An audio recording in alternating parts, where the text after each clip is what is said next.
Assalamualaikum warahmatullahi wabarakatuh.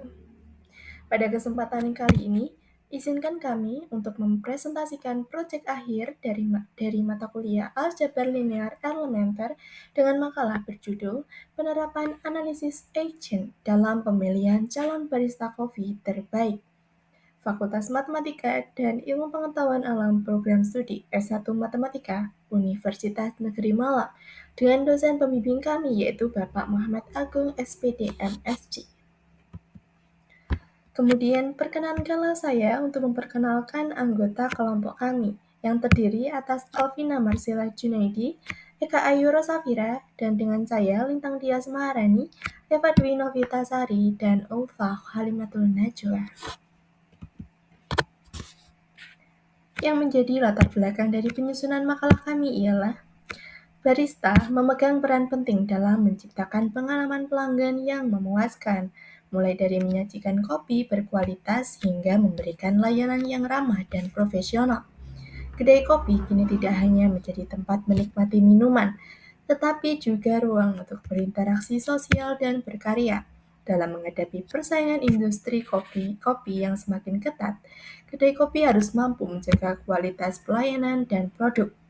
Salah satu pendekatan strategis dalam proses seleksi barista adalah menggunakan metode analisis agent. Teknik ini memungkinkan analisis matriks pembobotan berdasarkan berbagai kriteria seperti keterampilan teknis, kemampuan komunikasi, kreativitas, dan kecepatan kerja. Dengan memanfaatkan metode ini, proses seleksi calon barista kopi terbaik dapat dilakukan secara lebih transparan, akurat, dan adil.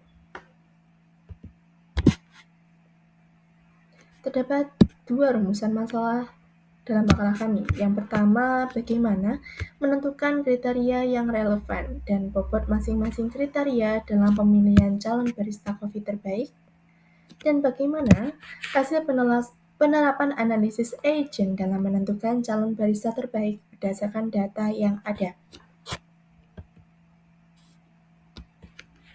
Kemudian yang menjadi tujuan dari penyusunan makalah ini yaitu menganalisis hasil penerapan metode analisis agent untuk memperoleh kandidat barista terbaik secara objektif, lalu mengidentifikasi kriteria yang relevan dan menetapkan bobot masing-masing kriteria dalam proses seleksi calon barista kopi terbaik. Kemudian, slide selanjutnya akan dijelaskan oleh rekan saya yaitu Eka Ayu Rosafira. Baik, jadi pada penelitian kami kali ini kami memakai beberapa jurnal pendukung kajian pustaka, yaitu berikut adalah kajian pustaka yang kami gunakan dalam penelitian.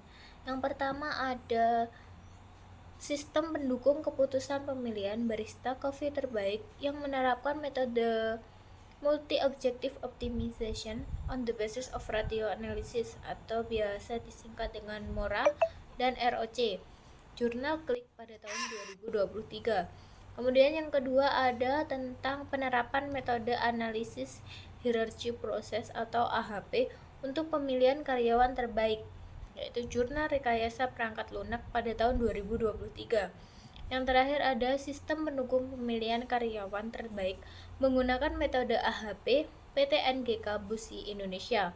Jurnal Riset dan Aplikasi Mahasiswa Informatika tahun 2021. Nah, kemudian untuk metodologi penelitian kami kali ini yaitu menggunakan metode kuantitatif deskriptif yang bertujuan untuk menganalisis ulang data dari penelitian sebelumnya, yakni jurnal dengan judul Sistem Pendukung Keputusan Pemilihan Barista Kopi Terbaik menerapkan metode Multi-Objective Optimization on the Basis of Ratio Analysis atau MORA dan ROC. Kemudian pada penelitian kita kali ini, kami menggunakan metode analitik hierarchy proses atau AHP dan perhitungan nilai eigen. Jadi kita menganalisis ulang tetapi dengan pendekatan yang beda. Nah, pendekatan ini digunakan untuk mengevaluasi bobot kriteria secara lebih akurat serta memastikan konsistensi keputusan yang diambil dalam pemilihan calon barista yang terbaik.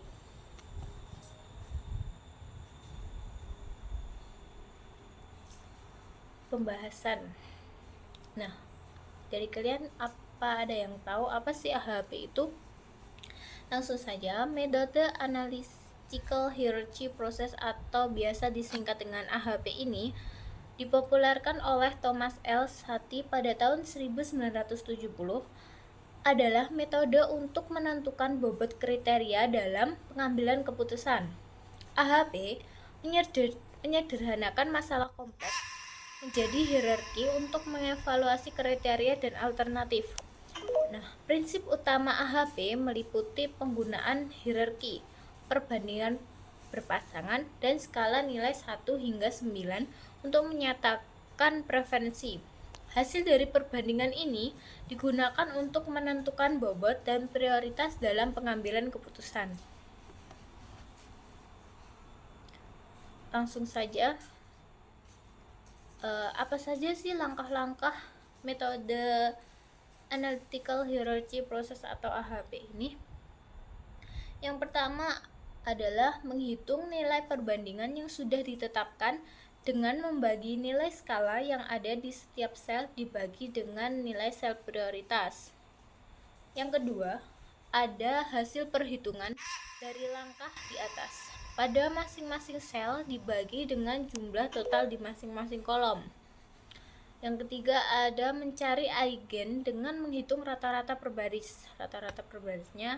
Kemudian yang keempat ada mencari lambda dengan cara mengalihkan masing-masing nilai eigen per baris dengan jumlah total per kolom. Yang kelima mencari lambda maksimal yang paling besar dengan cara menjumlahkan hasil lambdanya. Yang keenam ada menentukan nilai indeks konsistensi atau CI dengan rumus sebagai berikut.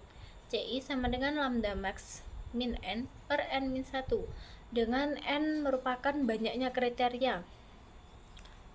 Yang ketujuh ada menentukan rasio konsistensi atau CR dengan rumus sebagai berikut.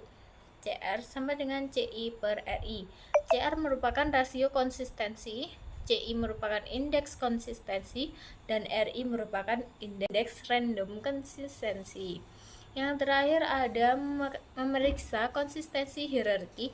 Jika hasil perhitungan nilai rasio konsisten lebih dari 10%, maka harus diperbaiki atau dihitung ulang.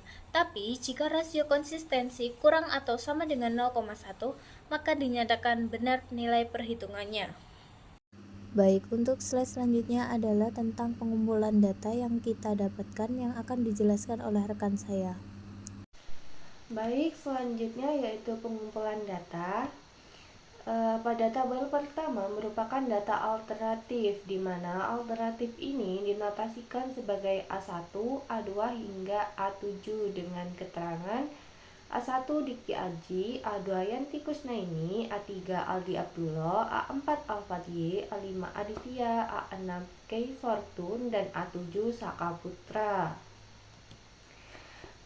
Selanjutnya, tabel yang kedua merupakan tabel dari data kriteria. Kriteria ini dinotasikan dengan C1, C2 hingga C5 dengan keterangan C1 skill menyeduh kopi dengan jenis benefit, C2 pengetahuan mengenai kopi dengan jenis benefit, C3 pengalaman dengan jenis benefit, C4 layanan pelanggan dengan jenis benefit, dan C5 usia dengan jenis cost. Tabel selanjutnya yaitu tabel data rating kecocokan alternatif dan kriteria setelah pembobotan. Pada tabel ini terdapat data numerik di mana data tersebut didapatkan dari perbandingan berpasangan dan penilaian dari nilai bobot dengan keterangan bahwa nilai 4 sangat baik, nilai 3 baik, nilai 2 cukup baik, dan 1 kurang baik. Selanjutnya yaitu penyelesaian. Langkah yang pertama membuat matriks perbandingan berpasangan dengan menggunakan bobot kriteria di bawah ini. Perbandingan tiap pasangan dapat dihitung dengan matriks IC sama dengan bobot kriteria I per bobot kriteria C. Perbandingan ini tiap pasangan elemen matriks dapat kita hitung dengan cara membandingkan antar kriteria. Nah, yang kedua yaitu membuat matriks perbandingan berpasangan. Setelah melakukan perhitungan pada tabel sebelumnya sesuai dengan rumus yang telah dipaparkan, maka akan mendapatkan hasil seperti pada tabel di langkah 2 ini. Untuk tabelnya dapat dilihat pada PPT yang telah disediakan.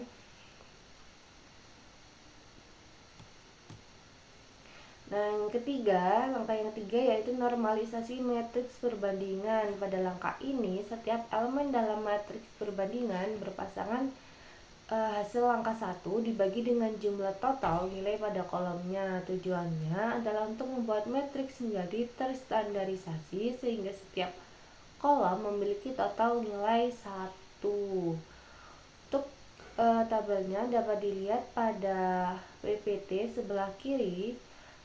Setelah itu, kita akan mengubahnya dalam bentuk matriks yang dapat dilihat pada PPT sebelah kanan bawah. Baik, selanjutnya akan dilanjutkan oleh rekan saya. Langkah keempat yaitu menghitung eigenvektor atau rata-rata per baris. Eigenvektor adalah rata-rata dari nilai setiap baris dalam matriks normalisasi. Nilai ini menggambarkan tingkat kepentingan relatif dari masing-masing kriteria. Rata-rata nilai dalam setiap baris pada matriks normalisasi dapat dihitung menggunakan rumus vektor eigen, yaitu eigenvektor I sama dengan sigma elemen baris I per jumlah kolom. Contoh perhitungannya, pada baris C1, elemen baris pada C1 adalah 0,457 ditambah 0,457 ditambah 0,457 ditambah 0,457 ditambah 0,457 per 5 sama dengan 0,457. Selanjutnya pada baris C2, elemen pada baris C2 adalah 0,257 ditambah 0,257 ditambah 0,257 ditambah dengan 0,257 ditambah 0,257 per 5 sama dengan 0,257. Sehingga didapatkan tabel hasil eigenvektor yang tertera pada layar. Layar adalah kriteria C1 dengan eigenvektor 0,457, kriteria C2 dengan nilai eigenvektornya 0,257, kriteria C3 dengan nilai vektor eigennya 0,156, kriteria C4 dengan nilai eigenvektornya 0,090, dan kriteria C5 dengan nilai eigenvektornya 0,040. Dan matriksnya dapat dilihat juga pada layar, yaitu matriks dengan baris pertama 0,4570, baris kedua 0,2565, baris ketiga 0,1563, baris keempat 0,0902, dan baris terakhir 0,0401. Kelima yaitu menghitung lambda per kriteria. Setelah mendapatkan eigenvektor, hitung nilai lambda untuk setiap kriteria dengan cara mengalihkan eigenvektor dengan total kolom dari matriks perbandingan.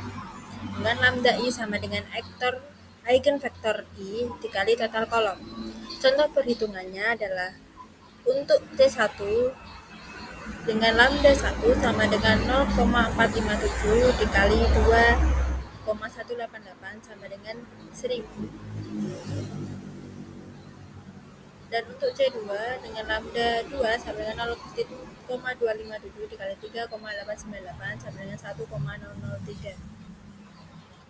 Sehingga diperoleh tabel hasil lambda per kriteria, yaitu kriteria C1 dengan eigenvektor 1, kriteria C2 dengan eigenvektor 1,003, kriteria C3 dengan eigenvektor 0,999, kriteria C4 dengan eigenvektor 0,999, dan C5 dengan eigenvektor 0,999. Pada langkah ke-6 menghitung lambda max atau rata-rata per kriteria, terdapat dua langkah. Yang pertama itu langkah pertama, kalikan matriks perbandingan berpasangan dengan eigenvektor.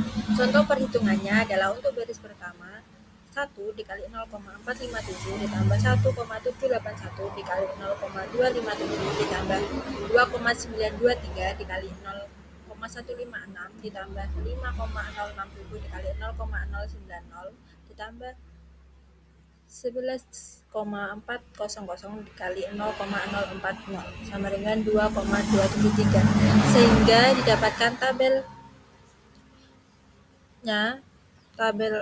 AFRI dengan baris 1 hasil perkaliannya adalah 2,273, baris kedua nilai hasil perkaliannya adalah 1,281, baris ketiga hasil perkaliannya adalah 0,781, baris keempat hasil perkaliannya adalah 0,451, dan baris kelima nilai hasil perkaliannya adalah 0,200. Langkah yang kedua yaitu bagi hasil perkalian dengan nilai eigenvektor yang sesuai dengan yang ada di tabel, di mana baris pertama dengan hasil perkaliannya 2,273 dan nilai eigennya 0,457 dan rasionya 4,974. Baris kedua hasil perkaliannya adalah 1,281, nilai eigennya 0,257 sehingga rasionya 4,984. Baris ketiga hasil perkaliannya adalah 0,781, nilai eigennya 0,156 sehingga rasionya 5,006. Baris keempat hasil perkaliannya 0,451, nilai eigennya 0,090 sehingga rasionya 5,011. Baris kelima hasil perkaliannya 0,200, nilai eigennya 0,040 sehingga rasionya 5, sehingga lambda max-nya sama dengan 4,974 ditambah 4,984 ditambah 5,006 ditambah 5,011 ditambah 5/5 sama dengan 24,975/5, sehingga nilai lambda max-nya adalah 4,995.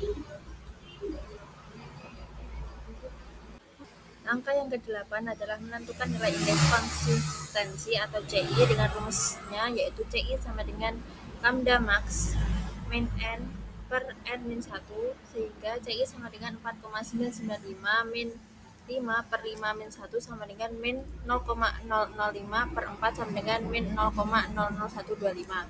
Sedangkan langkah yang ke-9 menentukan rasio konsistensi CR dengan rumus CR sama dengan CI per RI. Untuk matriks dengan orde 5x5, maka nilai RI-nya adalah 1,12 sehingga CI per RI-nya sama dengan min 0,00125 per 1,12 sama dengan min 0,0011, sehingga min 0,0011 kurang dari 0,100, sehingga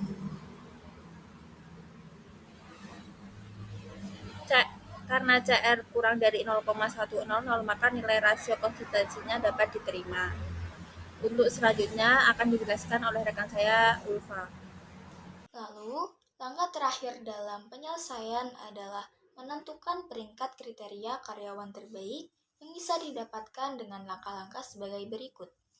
Yang pertama, gunakan bobot kriteria atau eigenvektor yang didapatkan dari langkah 4 penyelesaian tadi. Lalu, gunakan data rating kecocokan alternatif dan kriteria. Matriks tersebut didapatkan dari data yang diketahui di awal. Lalu, normalisasi nilai alternatif untuk semua kriteria sehingga didapatkan matriks sebagai berikut. Langkah selanjutnya adalah mencari skor alternatif. Skor tersebut dapat diperoleh dengan mengkalikan matriks normalisasi dengan bobot kriteria, sehingga didapatkan matriks seperti berikut. Dari matriks tersebut, kita dapatkan peringkat alternatifnya, yakni untuk Diki Aji sebesar 0,9651, Kei Fortune 0,8118, Yanti Kusnaini sebesar 0,6905, Aldi Abdullah sebesar 0,4897, Saka Putra sebesar 0,5120, Aditya sebesar 0,8260, dan Alfat sebesar 0,6801.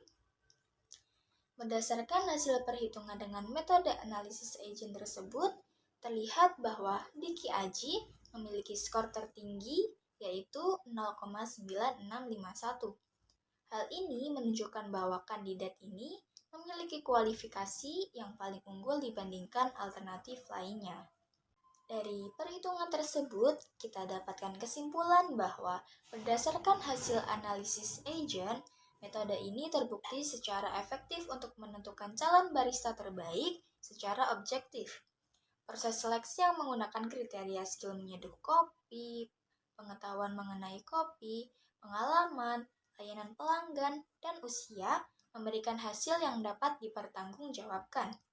Diki Aji mendapatkan skor tertinggi sehingga menjadikannya kandidat terbaik untuk posisi barista berdasarkan kriteria yang telah ditentukan. Analisis agent juga menunjukkan bahwa pendekatan matematis ini memberikan bobot yang jelas pada tiap kriteria, sehingga menghasilkan proses seleksi yang lebih transparan dan adil dibanding metode subjektif. Dan terakhir, saya mewakili rekan-rekan saya mengucapkan sekian dan terima kasih atas kesempatannya.